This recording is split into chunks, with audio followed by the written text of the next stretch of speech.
आइए प्रश्नावली 14.2 का तीसरा प्रश्न लेते हैं। निम्नलिखित व्यंजकों की गुणनखंड कीजिए। अब इसका पहला है ax स्क्वायर धन bx। अब देखिए गुणनखंड का मतलब क्या हुआ, इनके पहले इसमें देखिए कॉमन क्या क्या है। देखिए ए एक्स स्क्वायर को हम कैसे लिख सकते हैं, ए गुणे एक्स धन बी गुणे एक्स लिख सकते हैं। अब इन दोनों में क्या है, एक्स कॉमन है तो इसको बाहर निकाल लीजिए। जब एक्स बाहर निकल आया तो इसमें से इधर क्या बचता है, इधर बचता है ए एक्स और इधर से बचता है बी। बस यही इसका गुणनखंड है। आसान है, इसमें ज़्यादा कुछ है नहीं। इस तरह इसी का दूसरा देखिए, 7p स्क्वायर धन 21 क्यू स्क्वायर। अब देखिए 7 और 21 ये अचर राशियां हैं, इनमें कुछ तो समानता दिख रही है, लेकिन ये p और q बिल्कुल अलग अलग ये चर राशियां हैं और इनका वर्ग है, इनमें कुछ मिक्स होता है नहीं। इसको अगर अलग कर लीजिए तो 7p स्क्वायर 21 को बना लेते हैं 7 इंटू 3, 7 गुणे 3 और ये बन जाएगा क्यू स्क्वायर। इन दोनों में से क्या निकाल लेते हैं, इन दोनों में 7 कॉमन है तो ये 7 बाहर निकाल लीजिए। इसमें से बचता है पी स्क्वायर और इधर से बचता है 3 क्यू स्क्वायर। बस इसका काम खत्म। तीसरा देखिए, यहाँ जगह है यहीं पर कर लेते हैं।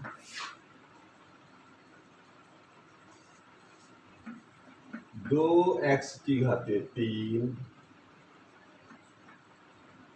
धन 2 XY की घाते 2 धन 2x जेड स्क्वायर। अब देखिए कॉमन क्या क्या नजर आ रहा है,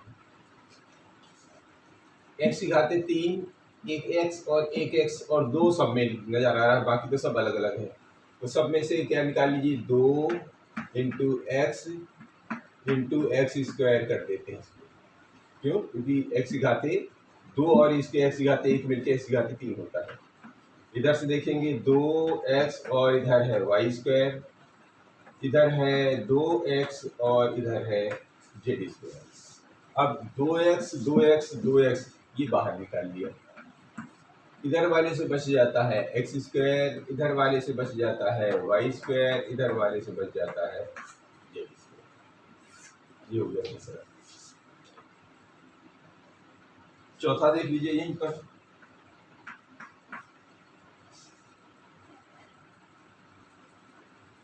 am square plus bm square धन bn square plus an square. अब यहाँ पर देखिए ए बी के फॉर्म में है पर दोनों में एम स्क्वायर नजर आ रहा है। इधर ए बी के फॉर्म में ये भी है, इसमें दोनों में एन स्क्वायर कॉमन है। तो हम पहले से एक काम करें, इन दोनों से एम स्क्वायर पर बाहर निकाल लें तो इस वाले से बच जाता है ए और इधर वाले से बच जाता है बी। इन दोनों में देखिए, इन दोनों में भी क्या है, इन दोनों में एन स्क्वायर है, तो चाहे इधर से बच जाता है बी, इधर से बच जाता है ए। अब देखिए ए धन बी चाहे बी धन ए, ये क्रम विनिमय नियम है। धनात्मक संख्याएं और गुणात्मक संख्याएं ये क्रम विनिमय नियम का पालन करती हैं। तो हम इसको इस तरह भी लिख सकते हैं, एम स्क्वायर ए धन बी प्लस एन स्क्वायर ए धन बी। क्यों, क्योंकि ए और बी जो है क्रम विनिमय नियम का धनात्मक संख्याएं क्रम विनिमय नियम का पालन करती है। तो ये अब इन दोनों में से क्या देखिए, ए बी धन ए धन बी का इधर ए धन बी दोनों कॉमन है, तो ए धन बी बाहर निकाल लिया, इधर से बच जाता है एम स्क्वायर, इधर से बच जाता है एन स्क्वायर। इस तरह ही इसका गुणनखंड हो जाता है। उठाते हैं पांचवा।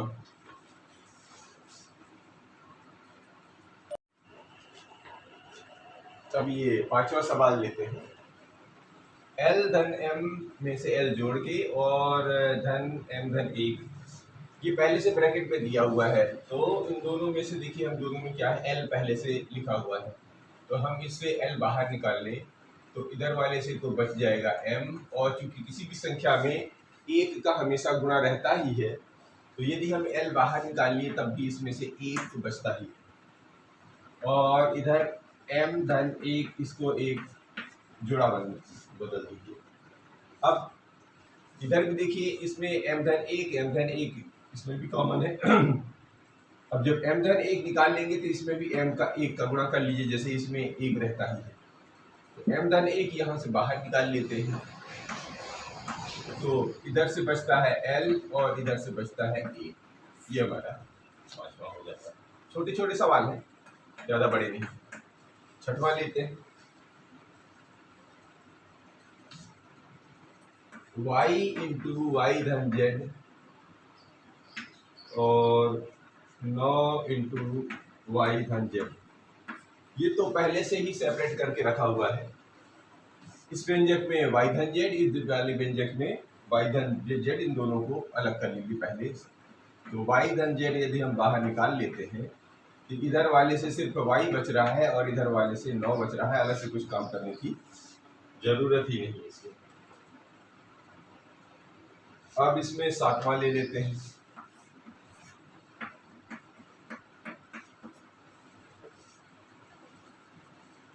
सातवां है 5y स्क्वायर ऋण 20y ऋण 8z धन 2y जेड। अब देखिए किससे क्या निकाला जा सकता है, तो कुछ इन दोनों से ले लीजिए, कुछ इन दोनों से बना लेते हैं। तो एक बार इसका जोड़ा बना लेते हैं, 5y स्क्वायर ऋण 20y को एक जोड़े में ले लेते हैं, और इन दोनों में से अगर ऋण बाहर निकाल लेते हैं हम, तो ये बन जाएगा 8z, ये ऋण निकल गया तो ये धन वाला ऋण में बदल जाएगा 2y जेड के रूप में। अब देखिए इसमें से 5y, इसमें भी 5y है, तो यदि हम यहाँ से 5y बाहर निकाल लेते हैं तो अभी भी 1y बचता है, और ऋण y निकल गया तो 5 चौके 20 अर्थात 10 4 बचा हुआ। इसमें देखिए ये ऋण चिन्ह तो निकाल लिया, इसमें से जेड है, अंक में 2 है, 8 है, तो इसमें से एक 2 निकाल लीजिए, 2 इधर निकल। तो हम यदि 2 जेड बाहर ले लेते हैं तो 2 चौके 8 अर्थात 4 बचेगा, और यहाँ पर क्या बचता है, यहाँ पर बचेगा 2 जेड निकल गया तो ऋण y। अब देखिए हमने चूंकि ऋण लिया था और ये यहाँ भी ये ऋण किसमें है, ये इधर वाला ऋण है, इसको फिर से बदल लीजिए यहीं पर। तो 5y बराबर 5y इंटू वाई ऋण 4। अब क्या करना है, इसमें से ऋण बाहर निकाल लीजिए, तो ये बन जाएगा 2 जेड धन का, इससे क्या हो जाएगा, ये y जो है धनात्मक हो जाएगा और ये वाला जो है ऋणात्मक हो जाएगा। क्यों, क्योंकि धन का जब इसमें ऋण का गुणा कर देने से जो ऋणात्मक संख्या होती है वो धनात्मक हो जाती है, और अंदर वाली ऋणात्मक, जो ये ऋण था ये धन में बदल गया और ये धन वाला था ये ऋण में बदल गया। इन दोनों में से y ऋण 4 बाहर निकाल लीजिए। अब इधर वाले से बचता है 5y और इधर वाले से बचता है 2z। और अगर चाहते तो यहीं पर, तो अगर ये ऋण नहीं निकालते तो 2yz ऋण 8z कर सकते हैं, पुनः सम्मोहन से भी काम कर सकते हैं, कोई दिक्कत नहीं, चाहे ऐसा कर लीजिए चाहे वैसा कर दीजिए, परिणाम दोनों का एक ही होता है। अभी 8वां लेते हैं, 10ab धन 4a धन 5 भी हल दो। देखिए चूंकि 10ab है तो इसका किसके साथ, इसे 5 है, 5 तो 10 में मिल जाएगा, तो पुनः समूहन करके इन दोनों का जोड़ा बनाइए पहले।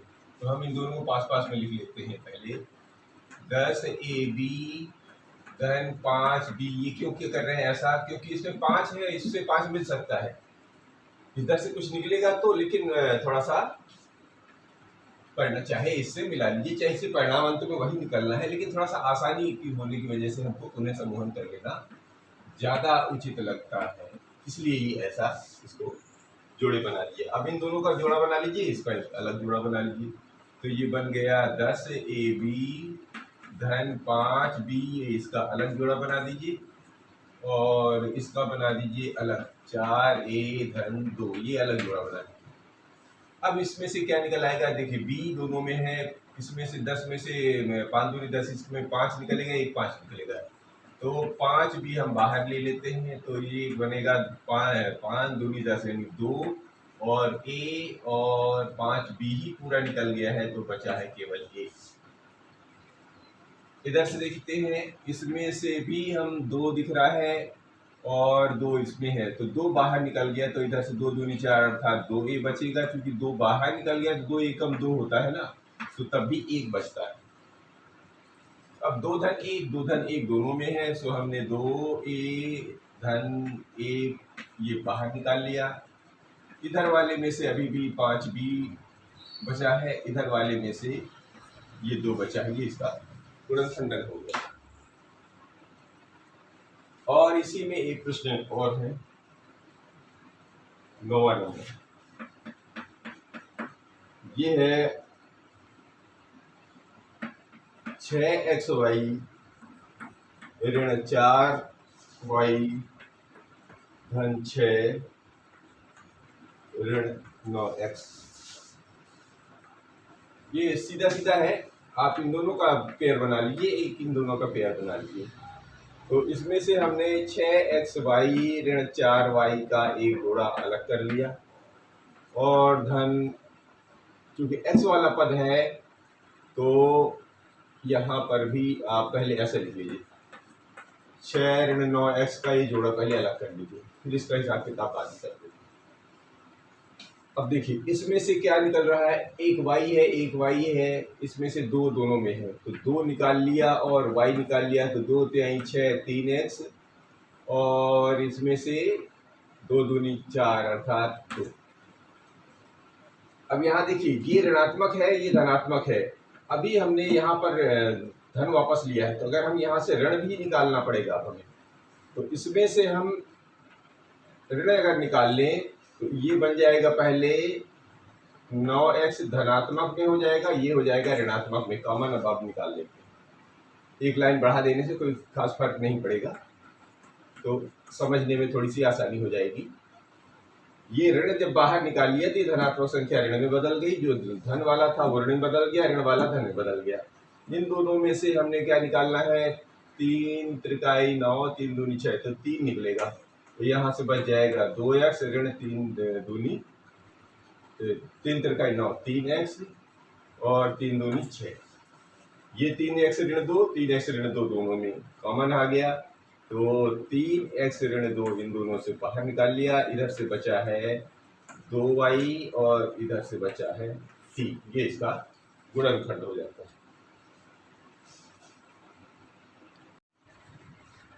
तब ये चौथा प्रश्न ये है, गुणनखंड कीजिए a की घाते 4 ऋण b की घाते 4। तो जैसे अभी पिछले प्रश्नों में हम लोगों ने किया था, इसको चूंकि एक सबसंख्या के रूप में लिखा हुआ है, तो अगर हम इसको थोड़ा सा बदल लें, कैसे, a की घाते 2 की घाते 2 लिख सकते हैं इसको, और b की घाते 2 की घाते 2 लिख सकते, घातांकों का नियम का इस्तेमाल करते हैं। अब ये ध्यान से देखिए, ये सब संख्या के रूप में बन गया। कैसी सब संख्या बन गई, ये बन गया, दिख रहा है a स्क्वायर ऋण b स्क्वायर के रूप में दिख रहा है, और इसका मान होता है a धन b इंटू a ऋण b। इसका मतलब होता है एक बार इस व्यंजक को जोड़ दिया जाता है, एक बार इस व्यंजक को घटा दिया जाता है, इसका इस्तेमाल कर देते हैं। तो जोड़ दीजिए एक बार, तो इस वाले व्यंजक को इस वाले व्यंजक से एक बार जोड़ देना है, और इधर वाले को इधर वाले से एक बार घटा देना है, ये इसका सब संख्या होती है। अब देखिए धन वाले हमारे पास ऐसी कोई सब संख्या तो है नहीं, ये वाली फिर से इसी रूप में लिखा हुआ है, तो ये तो वैसा ही ले लीजिए और इसको बदल दीजिए उधर के रूप में, तो इसको फिर से a धन b और a ऋण b के रूप में छोड़ दीजिए, ये हो गया इसका काम। दूसरा ले लेते हैं इसी में 7p स्क्वायर धन 21q स्क्वायर, 7p स्क्वायर धन 21q स्क्वायर। देखिए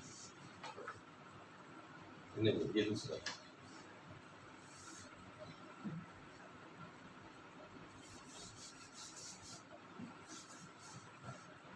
दूसरा ये है पी स्क्वायर ऋण 81। अब देखिए, जो पूर्ण वर्ग संख्याएं होती हैं उनका हमें वर्ग कम से 25-30 तक तो याद रखना चाहिए, कम से कम 20 या 25 तक तो याद ही रखें। 81 होता है 9 का, ये हमें थोड़ा सा पहले से याद रहे तो ज़्यादा अच्छा होता है। तो हम इसको 9 का वर्ग भी लिख सकते हैं, और ये फिर इसी रूप में बन गया। इसको हम अब क्या करेंगे, एक बार जोड़ देंगे, एक बार घटा देंगे। इसका मतलब p धन 9 एक बार जोड़ किया जाएगा और p ऋण 9 एक बार घट किया जाएगा। बस यही इसका गुणनखंडन हो जाता है। अब ये देखिए तीसरा, x की घाते 4 ऋण y धन z की घाते। देखो ये है तो उसी व्यंजक के रूप में a square minus b square के रूप में, तो इसको पहले तो ये बदल दीजिए। तो x स्क्वायर का स्क्वायर बना लीजिए, ऋण y धन z के स्क्वायर का स्क्वायर बना लीजिए। ये लिख सकते हैं घातांकों के नियम का इस्तेमाल करते हुए। अब देखिए वही ए स्क्वायर ऋण बी स्क्वायर में नहीं, ये एक बार जोड़ दीजिए, एक बार घटा दीजिए, तो इसका सरसम क्या हो जाती है। तो x में से y धन z को एक बार जोड़ दीजिए और इसी x स्क्वायर है x, और एक बार जोड़ देना, यानी इसको जोड़ देना है और इसको एक बार घटा देना है। तो x स्क्वायर में से इसको घटा दीजिए एक बार, y धन z को के स्क्वायर को एक बार घटा दीजिए। अब ये पूरा व्यंजक बन गया है। तो x स्क्वायर धन y धन z का होल स्क्वायर, चूंकि ये बदलता है नहीं तो इसको एक ब्रैकेट में ले लीजिए। ये चूंकि अभी भी इसी व्यंजक के रूप में है तो ये हम खोल दीजिए। तो ये खोलने पे क्या हो जाएगा, एक बार ये फिर से जुड़ेगा, x स्क्वायर है तो अब केवल x बचेगा। तो x में से y धन z जुड़ के आएगा और x में से एक बार y ऋण z घट के आएगा। ये इसका खुलना। अब इसको बदलने की जरूरत नहीं, हालांकि ये भी बदल सकते हैं आप। तो एक्स स्क्वायर, इसको अगर बदलना चाहें तो ये बन जाता है, बदलने चाहे ना बदलें इसमें कोई खास फर्क नहीं पड़ना। अगर बदलेंगे भी तो वाई स्क्वायर धन 2y z धन z स्क्वायर हो जाएगा। ये चाहे तो ये लिख दीजिए, चाहे ये लिख दीजिए, ये एक ही रहेगा, इसमें कोई खास फर्क नहीं पड़ेगा। इसको बदल दीजिए, ये क्या हो जाएगा, ये x धन y धन z, और ये इसको खोलिए तो x से ऋण y और ऋण में ऋण का गुणा धन z, ये इसका गुणनखंड हो जाता है। इसमें थोड़ा सा यहाँ सुधार कर लीजिएगा। ये एक्स स्क्वायर का जब एक बार जुड़ के आएगा तो एक बार घट के आता है। यहाँ पर जो है, यहाँ पर ऋण चिन्ह लग गया था, इसको थोड़ा सुधार लेंगे। अब इस ऋण का जब पूरे में, ये तो बाकी सब सही है, यहाँ पर थोड़ा सुधार लीजिएगा। अब ये ऋण जो है तो ये भी ऋण हो जाएगा, ये भी ऋण हो जाएगा, इस तरह ये जो है गुणनखंड हो जाता है। अब इसी में ले लेते हैं चौथा, इसी का चौथा भी लगभग इसी प्रकार है, थोड़ा सा अंतर है। ये संख्याएं सब वही की यही है, थोड़ा सा बदलाव है इसमें। तो हम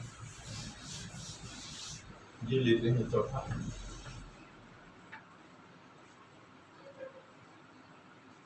यहाँ पर ये भर x ऋण z कर दिया, यहाँ पर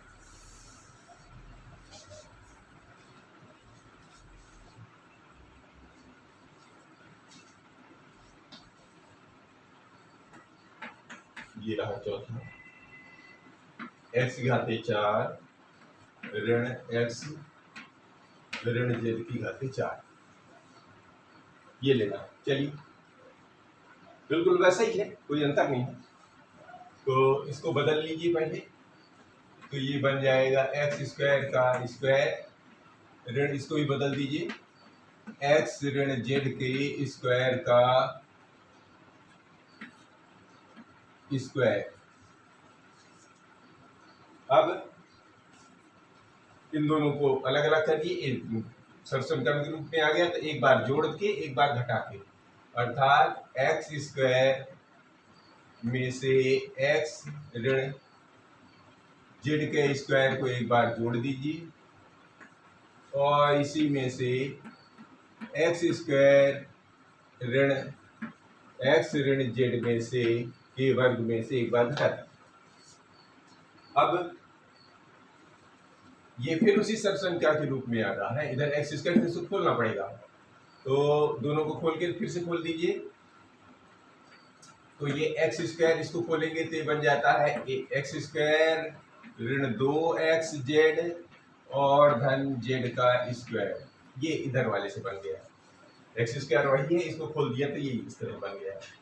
इसको खोलिए, ये एक्स स्क्वायर है, अभी ये उसी सरसंख्या के रूप में है, तो ये पहले तो इस एक बार जुड़ के आएगा, यानी एक्स धन में से एक्स ऋण तो जेड ये जुड़ के एक बार आएगा। फिर इसी में एक बार ये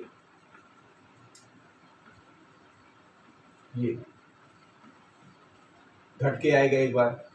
कैसे घटेगा? एक्स ऋण जेड। देखिए ये क्या है, ब्रैकेट जब ज़्यादा बढ़ते हैं तो इनको हम ब्रैकेट बढ़ाने पड़ते हैं। पहले सबसे छोटा कोष्ठक आता है, फिर मंझला, फिर बड़ा कोष्ठक आता है, ये गणित के नियमों के अनुसार। अब चूंकि यहाँ पे सारे के सारे इस्तेमाल हो रहे हैं तो हमें सब लिखना पड़ेगा। एक्स स्क्वायर दो इकट्ठा हो गए तो हमारे को लिखना पड़ेगा 2x स्क्वायर ऋण 2x जेड और धन जेड स्क्वायर। अब इसको सिंगल क्रोशेट लगाएंगे क्योंकि इधर का काम हो चुका है। इसको हल करेंगे तो अब ये बड़ा तो हट जाएगा क्योंकि अब इसकी जरूरत नहीं पड़ेगी, तो खोल देते हैं। x धन x ऋण जेड, पहले तो इसको अलग कर लीजिए। इसी तरह इसको देख लीजिए, इसमें क्या बचता है, x ऋण, ये इस ऋण का गुणा करने पर ये वाला धन बन गया। ठीक, अब ये इसमें तो कोई परिवर्तन अब बोल नहीं रहा, तो इसको लिख लीजिए 2x स्क्वायर ऋण 2x जेड धन जेड स्क्वायर, ये तो इधर से आ गया, ये दोनों जुड़ रहे हैं तो इसमें x और x 2x हो गया तो 2x ऋण जेड हो जाएगा और ये x ये घट गया तो यहाँ से केवल जेड बचा, तो ये हमारा इंटू जेड, इतना हमारा जो है ये गुणनखंड हो जाता है। अब इसी का पांचवा लेते हैं, a की घाते 4 ऋण 2 स्क्वायर b स्क्वायर धन b की घाते 4। अब क्या करने हैं, ये सब स्क्वायर के पद में, तो इसको भी स्क्वायर बना लीजिए, तो ये बन जाएगा a स्क्वायर का स्क्वायर, ये बन जाएगा 2a स्क्वायर b स्क्वायर और b स्क्वायर का स्क्वायर। अगर हम ध्यान से देखें तो a स्क्वायर, ये a ऋण 2ab धन b स्क्वायर के धन b का वो स्क्वायर के रूप में, यानी कि a धन b का होल स्क्वायर के रूप में ऑलरेडी है, लेकिन a की जगह यहाँ पर a स्क्वायर है, b की जगह b स्क्वायर, तो हम इसको कैसे लिख सकते हैं, a धन b, यानी यहाँ पर a की जगह a स्क्वायर, a धन b, यहाँ पर ऋण है तो यहाँ पर a ऋण b का होल स्क्वायर का सूत्र ये बन रहा है। समझ रहे हैं कैसे सूत्र बन रहा है, a ऋण b का होल स्क्वायर बराबर होता है a स्क्वायर ऋण 2ab और धन b स्क्वायर, इसी रूप में ये दिख रहा है। पर कितना है, जहाँ पे a स्क्वायर नहीं लिखा, हाँ a स्क्वायर धन 2b धन b स्क्वायर, ठीक है। यहाँ पर a की जगह केवल a स्क्वायर दे दिया है, b की जगह b स्क्वायर आ रहा है और उसका वर्ग है, तो ये हमने ये लिख दिया। अब ये अंदर वाला जो ये सब संख्या है वो फिर से वो सब संख्या ही है, a स्क्वायर ऋण b स्क्वायर बराबर क्या होता है, ये एक बार जुड़ के आती है और दूसरी बार एक बार घट के आती है और वर्ग है तो इसको ऊपर लिखा रहने देती है। ये वाली संख्या को ये वाला में बदल देते हैं, तो ये बन जाएगा एक बार जोड़ के और एक बार घटा के और ये पूरे का वर्ग। अब जैसे कि ये दो अलग अलग दिख रहे हैं ना, तो ये कैसे हो जाएगा, ये बन जाएगा एक्स वाई का, अगर ये पूरे का स्क्वायर है तो हम क्या लिख सकते हैं, x square into y square लिख सकते हैं, मतलब ये गुणे के रूप में है तो हम अलग अलग भी गुणा कर सकते हैं। तो फिर ये हो जाएगा ए धन बी का होल स्क्वायर इंटू ए ऋण बी का होल स्क्वायर, इसकी वजह से इस तरह ये हमारा पांचवा सवाल होता है। लेते हैं अगला। अब प्रश्न पांचवा लेते हैं। निम्नलिखित व्यंजकों के गुणनखंड कीजिए। पहला दिया हुआ पी स्क्वायर धन 6p धन 8। देखिए इसमें क्या किया जाता है, जैसे पहले हम लोग कर सके, इधर वाले को ऐसा तोड़ते हैं जैसे 8 को, कि ये इधर वाले का जो व्यंजक का उसकी गुणनखंड के योग के रूप में, यानी 8 को हम ऐसा तोड़ें जैसे 8 को कैसे लिख सकते हैं, 1 गुणे 8, दूसरा 2 गुणे 4। ये जो 8 है ये इस रूप में टूटे कि इससे 6 भी बनना चाहिए। तो अगर मैंने 4 और 2 को जोड़ देना है तो ये 4 धन अगर 2 को जोड़ता हूं तो 6 बन जाता है, और 4 में 2 का गुणा करता हूं तो ये बन जाता है 8। यानी कि हमारे को ये वाली संख्या फिट हो रही है, तो हमको इसको इसी रूप में तोड़ देना है। तो पी स्क्वायर 6 को हम लिख सकते हैं 4 धन 2, 4 धन 2 पी, और 8 को लिख सकते हैं 4 गुणे 2। तो इसका मतलब ये बन गया पी स्क्वायर धन, इसमें से इसको गुणा कर दीजिए तो 4p धन 2p में टूट गया, और ये अभी भी 4 गुणे 2। अब कुछ इससे निकाल लीजिए, कुछ इससे कॉमन निकाल लीजिए। इसमें से हम यहाँ से p निकाल लेते हैं तो इधर से बचता है p, इधर से बचता है 4। इन दोनों में से हम क्या निकाल ले, 2 निकाल लेते हैं, तो इसमें से बच जाता है p, और इधर वाले से बच जाता है 4। अब फिर देखिए p धन 4 इन दोनों में से फिर से कॉमन आ गया है, तो p धन 4 इधर से निकाल लेंगे तो इधर से बचता है p, और इधर से बचता है 2। यही हमारा गुणनखंड होता है। अब इसका दूसरा लेते हैं। क्यू स्क्वायर ऋण 10q धन 21। अब देखिए 21 को तोड़िए इस रूप में कि ये 10 भी बने, तो सबसे पहले यहाँ पर देख लीजिए 21 से क्या बनता है। एक तो 1 गुणे 21, इससे क्या है 10 निकलेगा, नहीं निकलेगा। दूसरा 21 में क्या बन गया, 2 में से तो बनता है 3 सत्ते 21, ये बन रहा है 3 और 7। तो 3 और 7 को यदि हम जोड़ दें, एक गुणा कर रहे हैं तो 21 तो बन ही रहा है, और 3 में से 7 को जोड़ देते हैं तो ये हमारा 10 बन जाता है। इसका मतलब ये वाला संख्या हमारी फिट हो रही है। तो हमें इसको इसी रूप में तोड़ना पड़ेगा। तो हम लिख लेते हैं क्यू स्क्वायर, 10 को अब हम लिख लेंगे, क्या लिख लेंगे, ऋण 3 धन 7 और ये क्यू, और 21 को कहे में तोड़ लेंगे 3 गुणे 7 में, क्योंकि इसी से हमारा काम चलना है। अब इसको खोल लीजिए तो ये इसका हिसाब किताब बनने लगे। तो क्यू स्क्वायर ये सब खोलेंगे तो ऋण 3q, और ऋण से फिर अगेन तो ये बन जाएगा 7q धन 3 गुणे 7। ठीक, अब इसमें से कुछ कॉमन ले लीजिए, कुछ इसमें से कॉमन ले लीजिए। इन दोनों में से q कॉमन ले लीजिए तो यहाँ q ऋण 3, इन दोनों में से क्या निकाल लेते हैं, 7 निकाल लेते हैं। इन दोनों में से 7 निकाल लेते हैं। तो अगर ऋण 7 निकाल लेते हैं तो ये धन बदल जाएगा, तो ये बन जाएगा q, और ये चूंकि ऋण निकाल लिया है तो ये धन वाला ऋण में बदल जाएगा, तो इसमें से बन जाएगा 3 ऋण क्यों हो जाएगा, क्यों ऋण क्यों है, क्योंकि हमने ऋण ही निकाल लिया है, तो धन वाला ऋण में जाएगा और ऋण वाला धन में बदल गया। अब क्यू ऋण 3 दोनों में से है, तो क्यू ऋण 3 इधर से निकाल लिया, इधर से बचता है क्यू और इधर से बचता है 7। ये हमारा गुणनखंड हो जाता है। चलिए अब इसको लेते हैं तीसरा, पी स्क्वायर धन 6p ऋण 16। तो हमें सबसे पहले इसको देखना है तोड़ के क्या क्या बन रहा है। ये है हमारा 16, तो ये बनता है एक, तो 1 और 16 से क्या इसमें से 6 बनेगा, नहीं बन रहा है। दूसरा 16 लेते हैं तो 2 8 16, तो 8 दूनी 16 तो बन रहा है, लेकिन 6 कैसे बनेगा। यदि मैं 8 को धन कर दूं और 8 इसको ऋण कर दूं तो 8 में से 2 बन के 6 बन जाएगा, अर्थात ये वाला फिट हो रहा है। तो हमको इसी रूप में इसको तोड़ना पड़ेगा, यानी कि ये वाली जो संख्या है इस रूप में तोड़ेंगे तो हमारा 6 बन रहा है, तो हमको इसी को यहाँ पर इस्तेमाल करना पड़ेगा। तो ये बन जाएगा पी स्क्वायर। अब 6 को धन 6 को अब हमको क्या लिख लेना पड़ेगा, 8 ऋण 2 में बदलना पड़ेगा। क्यों? क्योंकि हमको 16 भी चाहिए और 6 भी चाहिए। इसके मान में बदलाव नहीं होना चाहिए। आप इसका मान तो परिवर्तित कर सकते, लेकिन मूल संख्या में परिवर्तन नहीं होना चाहिए। और ये ऋण 16 है, ठीक है। तो हमारा मूल संख्या 8 में से 2 घटाएंगे तो 6, मूल संख्या में परिवर्तन नहीं हो रहा, केवल इसका रूप बदल रहा है। और ऋण 16 में कोई अंतर नहीं आ रहा है, वैसे का वैसा है। और ऋण 16 को हम 2 गुणे 8 में बदल सकते हैं। 2 गुणे या 8 गुणे 2 कर लीजिए, कोई फर्क नहीं पड़ता। 8 गुणे 2 कर लीजिए, चलिए, इसमें कोई अंतर नहीं पड़ रहा। अब इसमें से खोल दीजिए इसका, तो पी स्क्वायर ये बन जाएगा धन 8p, और इसमें से ये जो है खोल लिए तो इसे बन जाएगा ऋण 2p, और ऋण 8 गुणे 2 गुणा है, क्योंकि गुणे में है तो चिन्ह लगा सकते हैं इसी के। अब इसमें से कुछ कॉमन ले लीजिए, कुछ इसमें से कॉमन ले लीजिए। तो इन दोनों में से p बाहर दिख रहा है तो निकाल लीजिए। इधर से p धन 8 बचा।